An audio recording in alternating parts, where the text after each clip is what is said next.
प्रिय छात्र छात्री पुणी थे समस्त को स्वागत जनाऊँगी। आमे गत क्लास रे चाहिदा सूत्र,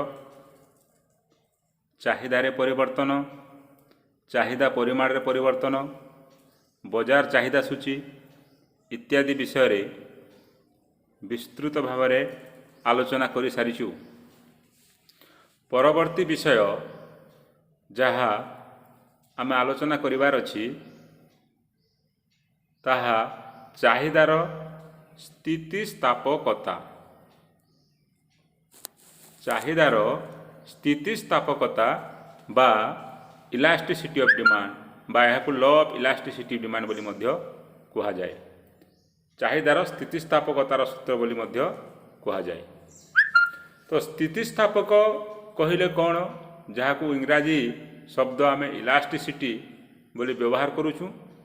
स्थितिस्थापक कहिले जेकोसी द्रव्य संप्रसारण आउ संकोचन होइथाए ताहाकू स्थितिस्थापक बोली कहा जाए।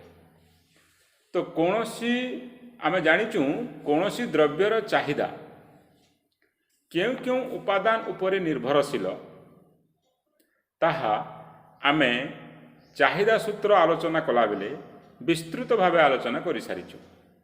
सही उपादान गुड़िक हला द्रव्यर दर, उपभोक्तांक रुचि, आय, संपर्कित द्रव्यर दर इत्यादि।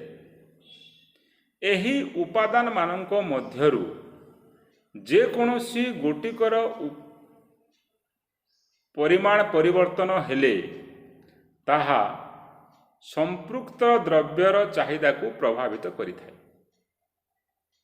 किंतु एही परिवर्तन सहित चाहिदार ह्रास बा वृद्धि सबु द्रव्य क्षेत्र रे समान न थाए।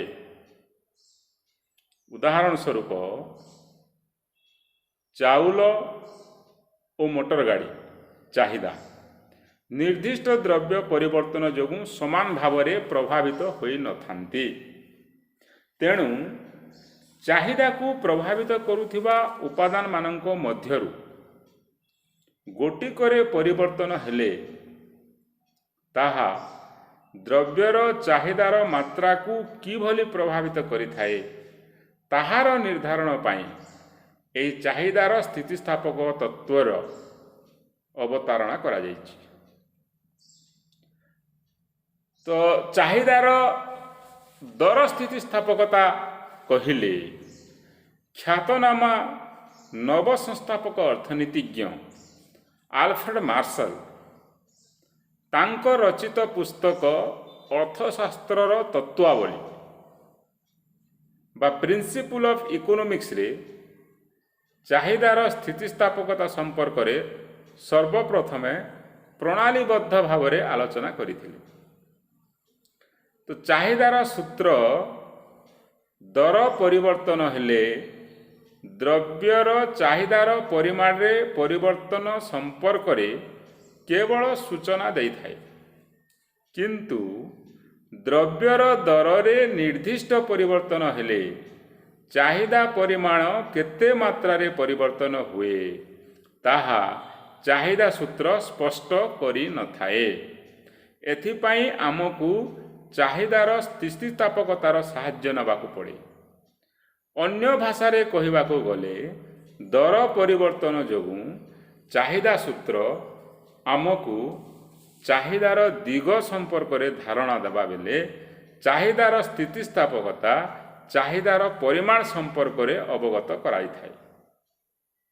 उदाहरण स्वरूप द्रव्यर दर रे 30% ह्रास हेले चाहिदारे ठीक 30% वृद्धि हेब ना ताठारु अधिक हेब ना कम हेब, यह चाहिदार स्थितिस्थापकतार ही जना पड़े। तो दर स्थितिस्थापकतार अर्थ है चाहिदार संकोचन बा संप्रसारण क्षमता को दर सहित बुझाई थाए। अर्थशास्त्री माने केवल एठारे दर स्थितिस्थापकता संबंध ही आलोचना करिसंती। दर स्थितिस्थापकता कहले केवल द्रव्यर दर परिवर्तन हेले चाहिदा केते परिमाण रे कम हबो कि अधिक हबो ताहा दर स्थितिस्थापकता रे निर्णय करा जाय थाए। कौनसी द्रव्यर दर रे निर्दिष्ट परिवर्तन हेले उक्त द्रव्यर चाहिदा जेउ मात्रा रे परिवर्तन हुए ताहाकू चाहिदार दर स्थितिस्थापकता बा प्राइस इलास्टिसिटी ऑफ डिमांड कहा जाए। उदाहरण स्वरूप कौनसी द्रव्यर दर रे 20% ह्रास हेले ताहार चाहिदा ठीक 20% वृद्धि हेब बा ताठारु अधिक किंबा कम परिमाण रे वृद्धि हेब ताहा चाहिदार स्थितिस्थापकतार ही जना पड़ी थाए। संक्षेप रे कहिले चाहिदार दर स्थितिस्थापकता बा दर परिवर्तन रे चाहिदार प्रतिक्रिया मात्रा ही अनुध्यान करि थाए। मार्शलଙ୍କ भाषारे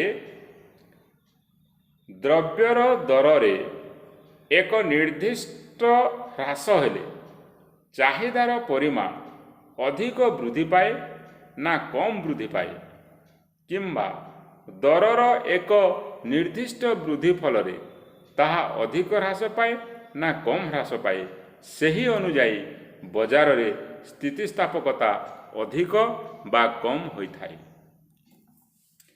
इंग्राजी कहले the elasticity of demand in A market is greater और small according as the amount demanded increases much or little for a given fall in price and diminishes much or little for a given rise in price।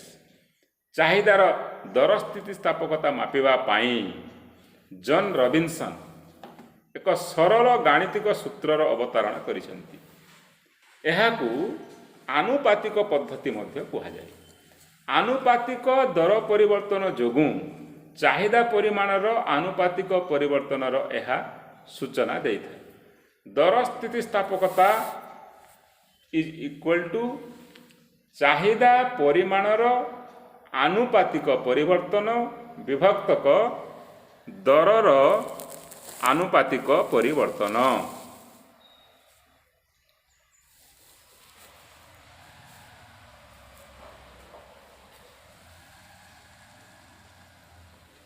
समान चाहिदा परिमाण रे परिवर्तन विभक्तक मूल चाहिदार परिमाण पूर्ण विभक्तक द्रव्य दरर परिवर्तन विभक्तक द्रव्यर मूल दर। संकेत रे उक्त सूत्र को आम निम्न मते प्रकाश करि परिबा। Elasticity of price is equal to delta Q by Q divided by delta p by p is equal to delta q by q into p by delta p is equal to delta q by delta p into p by q। जोठारे delta p हैला चाहिदा रो दर स्थितिस्थापकता delta q हैला चाहिदा परिमाण रे परिवर्तन delta p हैला द्रव्यर दर रे परिवर्तन Q हैला मूल चाहिदार परिमाण P हैला मूल दरर परिमाण।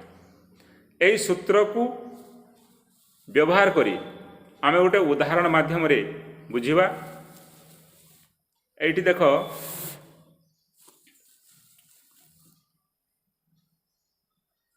जेतेबेले गोटे सारणी दिया जाइछि जेतेबेले द्रव्यर दर एकक प्रति 10 टंका चाहिदार परिमाण हैला 50 द्रव्यर दर जेतेबेले 10 रु 8 को कमीगला चाहिदार परिमाण 50 रु 80 को वृद्धि पाइला। उक्त सारणी रे मूल दर बा P इज इक्वल टू 10 द्रव्य दर रे परिवर्तन delta P is equal to 8 minus 10 is equal to -2 मूल चाहिदार परिमाण Q इज इक्वल टू 50 चाहिदार परिमाण रे परिवर्तन delta Q is equal to 80 minus 50 equal to 30 दर स्थितिस्थापकता delta P is equal to P into delta Q by Q into delta P is equal to 10 into 30 by 50 into -2 is equal to 300 bye -100 is equal to -3 यहाँ है उत्तर। यही जगार दर स्थितिस्थिपकतार परिमाण -3 बोली कह आज दर स्थितिस्थिपकतार आलोचना ये रहिला। परवर्ती क्लास रे दर स्थितिस्थिपकतार प्रकार और भेद विषय आम आलोचना करिबा। धन्यवाद।